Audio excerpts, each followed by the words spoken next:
আল্লাহ তাআলা মাফ করুন, আমাদের এই বোনের মনের ব্যথা, তার এই কষ্ট আল্লাহ তাআলা দূর করে দিন, আমরা দোয়া করি। দেখুন, এই চিঠি জীবন লিখে পাঠিয়েছেন, তাকে বলবো এবং তার মাধ্যমে অন্যদেরকে বলবো, অনেক মায়েরা, অনেক বোনরা, অনেক মহিলারা অমানুষ স্বামীর ঘরে সীমাহীন নির্যাতন এবং কষ্ট ভোগ করে জীবন কাটান।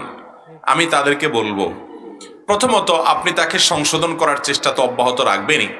যদি আপনার সকল চেষ্টার পরও তাকে সংশোধন করতে না পারেন, অন্যদের মাধ্যমেও না পারেন, এদিকে তার সঙ্গে বিচ্ছেদ হয়ে গেলে আপনার জন্য এই মুহূর্তে নানা দিক থেকে সমস্যাকর হয়, তো আপনি সবর করবেন। সে আপনাকে গালিগালাজ করছে, আপনাকে খারাপ কথা বলছে, বাজে কথা বলছে, এর কারণে আপনার কোনো গুনাহ হচ্ছে না। হ্যাঁ, আপনি অপমানিত হচ্ছেন, আপনার কষ্ট হচ্ছে, গুনাহ হবে তার, ক্ষতি হবে তার, সে নিজের পায়ে নিজে কুড়াল মারছে। যে গালি দেয় ক্ষতি তার হয়, যাকে গালি দেওয়া হয় তার কোনো ক্ষতি